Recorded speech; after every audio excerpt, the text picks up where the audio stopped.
Hello friends, welcome to ICS platform. आज है 26 जुलाई और 26 जुलाई के करेंगे हम करंट अफेयर के MCQ। लेक्चर स्टार्ट करने से पहले चैनल को सब्सक्राइब और बेल आइकन प्रेस करना ना भूलें और वीडियो पूरा देखें। चलो लेक्चर स्टार्ट करते हैं। First question, what is the name of UK foreign secretary who visited India after labour party form government in UK. अब यूके क्या है? देखो, यूके को कंफ्यूज मत हो जाना उत्तराखंड से। UK for United kingdom. जैसा कि आप जानते हो कि यूके के अंदर अभी इलेक्शन हुए थे और नए प्राइम मिनिस्टर बने हैं, जिनका नाम क्या है दोस्तों? कीर स्टारमर। कीर स्टारमर जो नए पीएम बने हैं यूके के, यूनाइटेड किंगडम के। और 14 ईयर बाद लेबर पार्टी की सरकार आई है। किसकी सरकार आई है दोस्तों? लेबर पार्टी की। इनसे पहले प्राइम मिनिस्टर थे वहां के यूके के ऋषि सुनक, जो कि इंडियन ओरिजिन थे। क्या दोस्तों? इंडियन ओरिजिन थे ऋषि सुनक। इनसे पहले वो प्राइम मिनिस्टर थे कंजर्वेटिव पार्टी से। कहां से दोस्तों? कंजर्वेटिव पार्टी से। क्योंकि यूके के अंदर दो ही पार्टी हैं, पहली है लेबर, दूसरी है कंजर्वेटिव पार्टी। अब 14 साल से 14 ईयर से कंजर्वेटिव पार्टी की गवर्नमेंट थी यूके के अंदर। क्लियर दोस्तों? अभी इलेक्शन हुए थे लेटेस्ट और ऋषि सुनक और कंजर्वेटिव पार्टी हार गई और लेबर पार्टी फिर से गवर्नमेंट बना गई और वो पीएम बने कौन? कीर स्टारमर। अब इनके अभी नए फॉरेन सेक्रेटरी हैं जिनका नाम है डेविड लेमी। क्या नाम है? David Lammy. ये अभी 2 दिन के लिए इंडिया में आए थे। 2 दिन के लिए इंडिया में आए थे और इनकी कई सारे लीडरों के साथ मुलाकात हुई, जैसे national security adviser Ajit Doval के साथ, फॉरेन एक्सटर्नल अफेयर मिनिस्टर हमारे एस जयशंकर और नरेंद्र मोदी साहब के साथ मीटिंग हुई। इनका एक ही मोटिव था, क्योंकि क्या था दोस्तों, हमारे यहाँ पर भी लोकसभा के इलेक्शन चल रहे थे और यूके में भी इलेक्शन चल रहे थे। तो इस वजह से यूके और इंडिया का FTA agreement, free trade agreement रुका हुआ था। फ्री ट्रेड एग्रीमेंट रुका हुआ था। अब इसको कंफर्म लाने के लिए, फ्री ट्रेड एग्रीमेंट को पिक्चर में लाने के लिए ये डेविड लेमी हमारे इंडिया में आए थे। और इन्होंने कौन कौन से एग्रीमेंट साइन करे? देखो दोस्तों, पहला इन्होंने न्यू टेक्नोलॉजी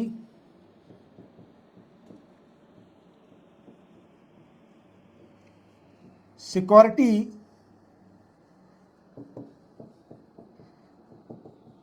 इनिशिएटिव, ये पहला एग्रीमेंट साइन किया इंडिया के साथ। अब ये एग्रीमेंट किससे रिलेटेड है? तो दोस्तों ये agreement related to transfer critical and emerging technology. क्या है दोस्तों? क्रिटिकल एंड इमर्जिंग टेक्नोलॉजी से रिलेटेड है ये एग्रीमेंट। क्या agreement? New technology security initiative.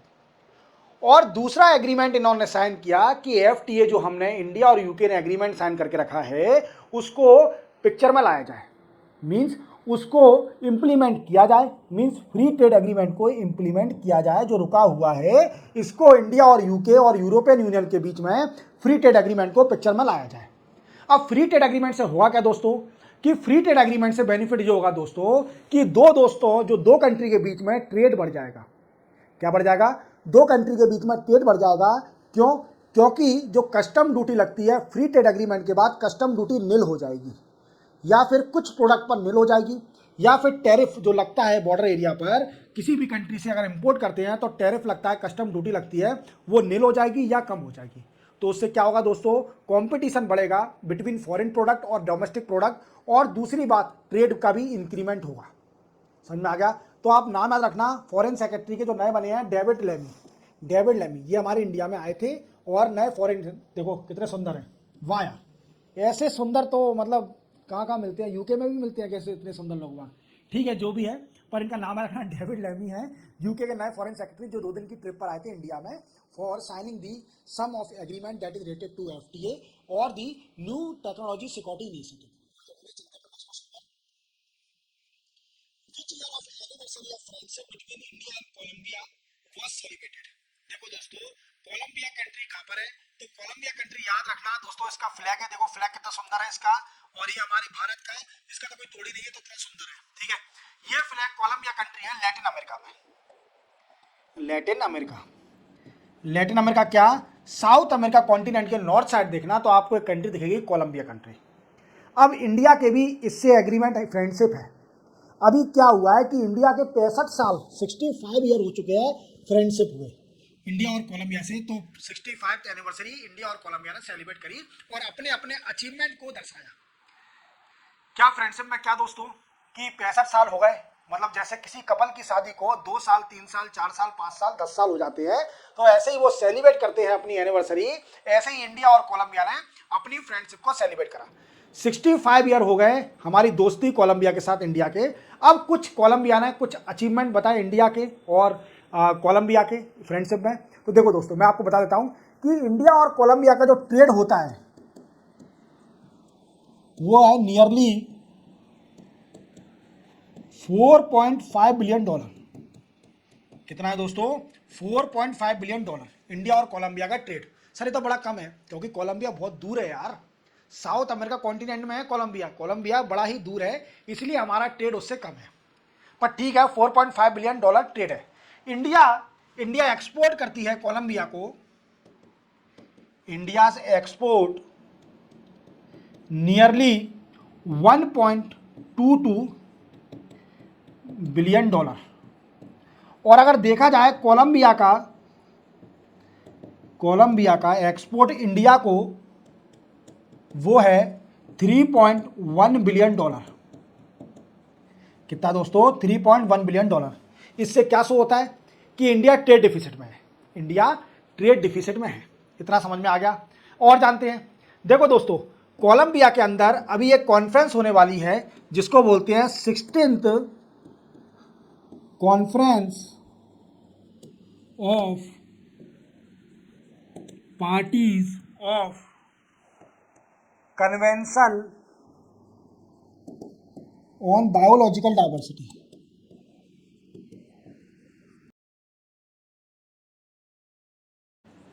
Clear? कब होगी कोलंबिया में? कोलंबिया में कॉन्फ्रेंस होगी अक्टूबर से लेकर नवंबर तक ऑफ 2024। तो इंडिया और कोलंबिया दोनों इसमें पार्टिसिपेट करेंगी और क्लाइमेट चेंज का जो डिस्कशन है उस पर डिस्कस किया जाएगा। समझ में आया? तो ये भी बताया। और ये कोलंबिया की कौन सी कंट्री में होगा? वो होगा काली सिटी है एक कोलंबिया कंट्री के अंदर, तो वहाँ पर ये कॉन्फ्रेंस होगी। समझ में आया? फिर दूसरी बात क्या बोली कोलंबिया ने कि हम दोनों सेम कंट्रियाँ हैं। कैसे सेम है? कि जैसे देखा जाए तो India fifth largest economy in world में इंडिया 5वीं सबसे बड़ी अर्थव्यवस्था है। मींस फिफ्थ लार्जेस्ट इकोनॉमी है इंडिया के अंदर, इंडिया फिफ्थ लार्जेस्ट इकोनॉमी है वर्ल्ड के अंदर। हम भी fourth largest in Latin America, not in world. आप सोच रहे होंगे सर तो यार गलत पढ़ा रहे हैं कि कोलंबिया एक छोटी सी कंट्री वो फोर्थ लार्जेस्ट इकोनॉमी कैसे हो सकती है? वर्ल्ड में नहीं, लैटिन अमेरिका के अंदर, साउथ अमेरिका कॉन्टिनेंट में कोलंबिया चौथी सबसे बड़ी अर्थव्यवस्था है। मीन्स फोर्थ लार्जेस्ट इकोनॉमी है Colombia, Latin America South America continent के अंदर। तो ये भी सिमिलरिटी दिखाई। क्या दिखाया? ये सिमिलरिटी। फिर बोला कि इन्वेस्टमेंट भी देख लो, हमारे कोलंबिया कंट्री का investment in India is $3 million. Colombia ने बोला कि हमारा इंडिया में इन्वेस्टमेंट नियरली $3 मिलियन है। और अगर इंडिया का देखा जाए, इंडिया तो इन्वेस्टमेंट करने में माहिर है, क्योंकि एक से एक पैसे वाले पड़े हैं इंडिया में और एक से एक कंपनियां हैं। तो इंडिया का इन्वेस्टमेंट है दोस्तों, कलर थोड़ा चेंज कर लेते हैं, ये दिख नहीं रहा है colour. Investment in Colombia nearly $300 million.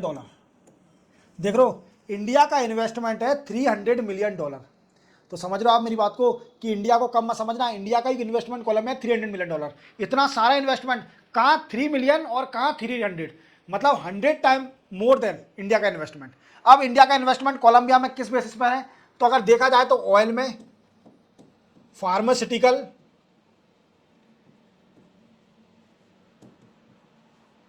IT, IT, agrochemical,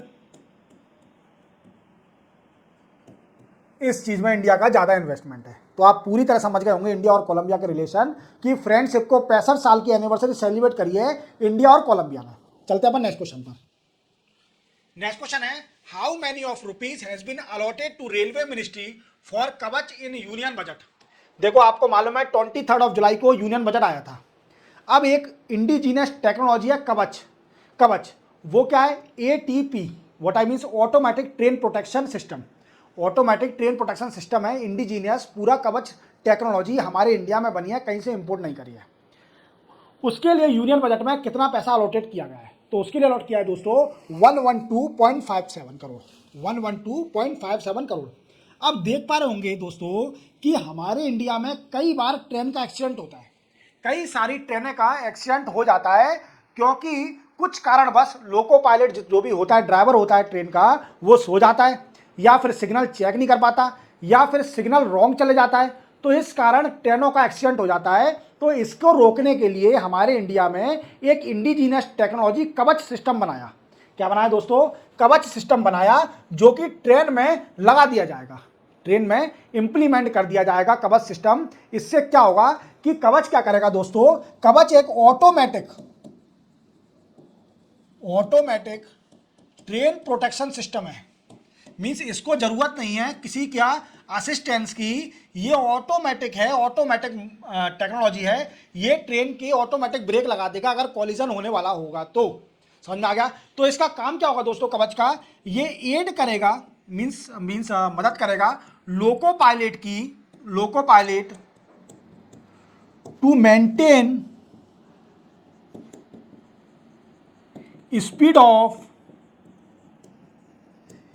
of train and automatically apply brake during collision. समझ में आ गया? समझ में आ गया कवच सिस्टम कितना मिला है इसको? 112.57 करोड़ रुपीस दिया गया इस यूनियन बजट में। समझ आ गया? चलते हैं अपन नेक्स्ट क्वेश्चन पर। नेक्स्ट क्वेश्चन है दोस्तों व्हाट इज चैंग E5। देखो दोस्तों मैंने आपको प्रीवियस लेक्चर में डिटेल करंट अफेयर में चैंग E5 के बारे में डिटेल में बताया है। चैंग E5 एक चाइना का स्पेस क्राफ्ट है जो कि मून पर गया था। मून पर क्यों गया था? मून के साउथ पोल से सॉयल सैंपल लाने के लिए। किस लिए? सॉयल लूनर की, जो मून की सॉयल है, मून की मिट्टी है साउथ पोल पर, उसको पृथ्वी पर लाने के लिए चैंग E5 एक लूनर मिशन गया था, लूनर स्पेस क्राफ्ट है।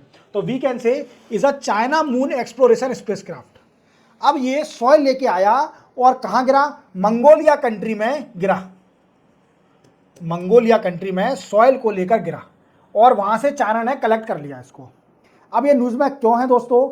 देखो चाइना ने इसके ऊपर रिसर्च करी तो पाया गया कि मून की जो सॉयल है, मून सॉयल है वाटर मॉलिक्यूल्स, मतलब मून पे पानी है।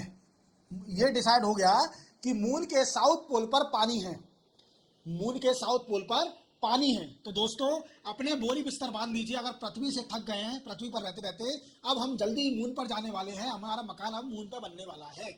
तो आप तैयार हो जाइए, सब कुछ छोड़ छाड़ के हम मून पर चलेंगे जल्दी ही।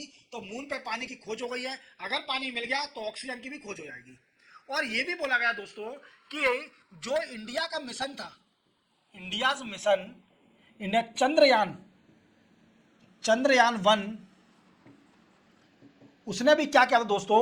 उसने भी एक हाइड्रोलॉजिकल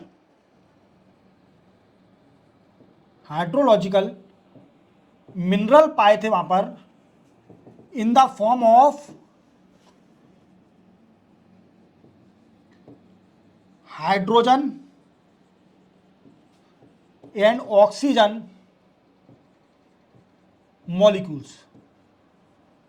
समझ में आ गया मेरी बात को कि अब चंद पे पानी मिल गया है, इसलिए न्यूज में है ये। चलते अपन नेक्स्ट क्वेश्चन पे बिना समय बर्बाद करे। व्हाट इज विवाद से विश्वास स्कीम रिसेंटली सीन न्यूज। देखो दोस्तों अभी इनकम टैक्स जो डिपार्टमेंट है, direct tax CBDT, central board of direct tax, उसने एक स्कीम निकाली है सरकार ने central board of direct tax के लिए। उसका नाम है विवाद से विश्वास स्कीम। विवाद जानते हो, फाइट होती है। विवाद माने अगर किसी के बीच में लड़ाई हो रही है, दैट इज कॉल्ड अ विवाद। और विश्वास क्या है? विश्वास एक रिलेशन है, रिलाय करना, किसी पर बिलीव करना। तो वी कैन से विवाद से विश्वास, विवाद ना करें, विश्वास रखें। तो ऐसी एक स्कीम आई है जो कि इनकम टैक्स रिलेटेड है और ये डायरेक्ट टैक्स रिलेटेड है। किस रिलेटेड है? Direct tax. विवाद से स्कीम में क्या होगा दोस्तों? ये क्या करेगा? रिजॉल्व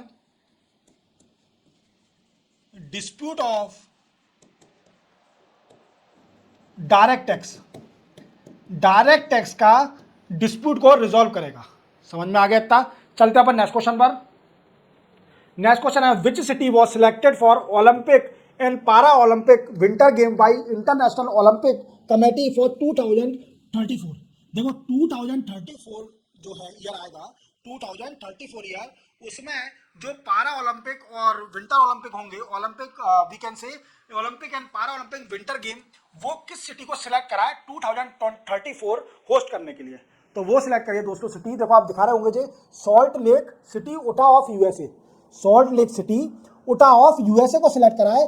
ये 2034 में होस्ट करेगी ओलंपिक और पारा ओलंपिक विंटर गेम 2034 में। तो इंटरनेशनल ओलंपिक कमेटी ने इस सिटी को सिलेक्ट कर लिया है, याद रखोगे। चलते अपन नेक्स्ट क्वेश्चन पर। नेक्स्ट क्वेश्चन है, which day celebrate as a Kargil Vijay Diwas. देखो कारगिल की लड़ाई हुई थी, कब हुई थी दोस्तों? 1999 को, जब अटल बिहारी वाजपेयी प्रधानमंत्री थे हमारे भारत के, तब कारगिल की लड़ाई हुई थी। इस कारगिल की लड़ाई में हमारा भारत जीता था और पाकिस्तान को हमने पछाड़ दिया था अच्छी तरह से। इवन पाकिस्तान की पोजीशन हाई एल्टीट्यूड पर थी और हमारे सिपाही नीचे थे। कई सारे सिपाही शहीद हुए हमारे, और वो लोग मतलब पॉजिटिव पोजीशन पे थे, तो भी वो हार गए, पाकिस्तान वाले हार गए। और कारगिल दिवस मनाया जाता है 26 जुलाई को, मतलब आज है हमारा कारगिल दिवस। तो मेरे जितने भी कारगिल में विजय हुए, शहीद वी कैन से जैसा मार्टिर और शहीद हुए या फिर विजय हुए, उनको मेरी तरफ से सलूट, मैं सलूट करना चाहूँगा फॉर कारगिल जीतने के लिए। विजय दिवस है आज, कारगिल दिवस, आप सभी लोग सलूट करें उनको, देश के जवान को जो शहीद हुए, उनकी फैमिली को, और जो विजय जिन्हें विजय पाई कारगिल में, जो अभी है अवेलेबल है 1999 में लड़के जब पाकिस्तान को पछाड़ा था अपन ने। ठीक है, चलते अपन और आगे नेक्स्ट क्वेश्चन पर। नेक्स्ट क्वेश्चन है, which country parliament approve bill to label United Nation Relief Work Agency for Palestine refugee and terrorist organisation. देखो WNRWAP,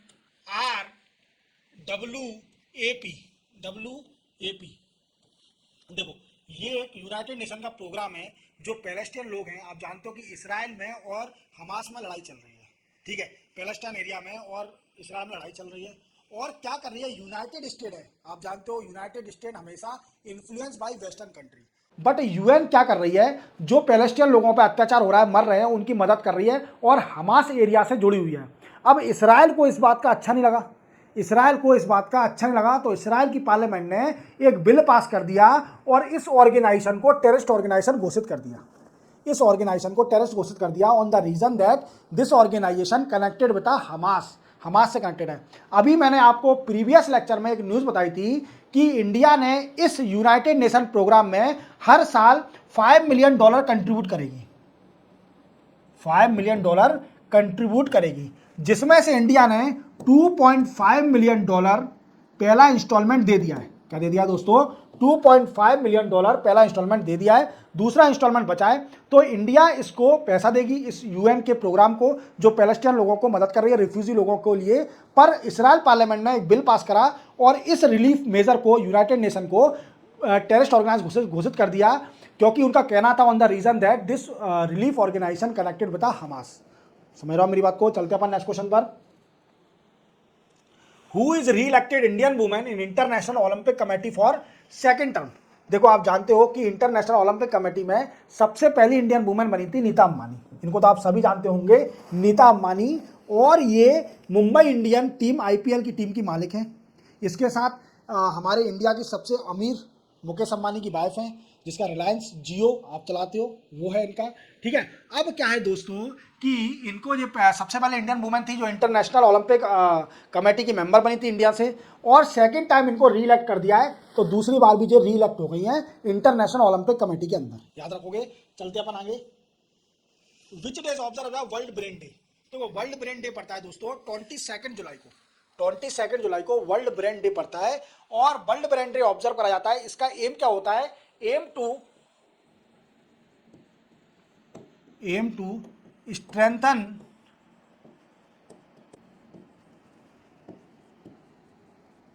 neuroscience awareness and education. समझ में आ गया दोस्तों? चलते अपन नेक्स्ट क्वेश्चन पर। नेक्स्ट क्वेश्चन है, which actor of Bollywood has been honoured with gold coin by Grevin museum in Paris. देखो पेरिस में ग्रेविन म्यूजियम है, एक हमारे इंडियन बॉलीवुड के, वो बॉलीवुड के एक हीरो हैं, आप देख पा रहे हो, उनको अच्छी तरह जानते होंगे, झूमे जो पठान साहब हैं, ये हमारे शाहरुख खान जी जो पठान मूवी बनाई थी और जवान मूवी में भी थे, आपने देखा हो, जवान में पट्टी लगा के आते हैं बिल्कुल और फेस छुपा के आते हैं, ठीक है। जवान मूवी में तो बड़ा खतरनाक इनका रोल था और पठान मूवी में भी था, जो गाना था झूमे जो पठान, झूम गए और इनको फिर से झुमा दिया पेरिस में। पेरिस का एक म्यूजियम है जिसका नाम है ग्रेविन म्यूजियम, वहां पर एक गोल्ड कॉइन निकाला जाएगा जिस पर शाहरुख खान की फोटो होगी। देख रहे हो आप कि शाहरुख खान वर्ल्ड में कितने फेमस हैं कि इनके एक म्यूजियम में कॉइन, पेरिस में एक ग्रेविन म्यूजियम है, वहां पर शायद ये वैक्स म्यूजियम है, वैक्स म्यूजियम जानते हो कि वैक्स के पुतले होते हैं, वहां पर पुतले रखे जाते हैं म्यूजियम में, तो वहां पर एक कॉइन निकाला जाएगा गोल्ड कॉइन जिस पर फोटो किसका होगा? शाहरुख खान का होगा। तो कितना बड़ा अचीवमेंट है, सोचो यार कि शाहरुख खान इतने फेमस हैं कि इनका कॉइन निकलेगा ग्रेविन म्यूजियम के अंदर जो कि पेरिस में है, वहां पर उनके गोल्ड कॉइन जिसमें शाहरुख खान की फोटो होगी। चलते अपन नेक्स्ट क्वेश्चन पर। Which city selected for Olympic winter game 2030 by international Olympic committee. देखो 2034 का तो मैंने आपको बता दिया था, 2034 का विंटर ओलंपिक पारा ओलंपिक कहां पर होगा दोस्तों? वो होगा दोस्तों जो सॉल्ट सिटी है उटा ऑफ यूएसए, 2034 का। और 2030 का जो ओलंपिक विंटर गेम 2030 वो होगा अल्प्स फ्रांस में। अल्प्स फ्रांस मतलब पेरिस में होगा, पेरिस नहीं होगा, सॉरी ये गलत हो गया, अल्प्स सिटी में होगा, अल्प्स ऑफ फ्रांस, ठीक है, याद रखना, ठीक है। इसी के साथ चलते हैं अपन नेक्स्ट क्वेश्चन पर। Who was elected as the youngest president of Mumbai Cricket Association. देखो ये हैं अभी सबसे यंगेस्ट मुंबई क्रिकेट एसोसिएशन के नए प्रेसिडेंट बने हैं जिनका नाम है अजिंक्य नायक, ठीक है। अब दोस्तों ये बने तो हैं, ये पहले क्या थे? तो देखो मुंबई क्रिकेट एसोसिएशन के ये पहले सेक्रेटरी थे, क्या थे? सेक्रेटरी थे और प्रेसिडेंट थे संजय नायक प्रेसिडेंट थे और अजिंक्य नायक सेक्रेटरी थे।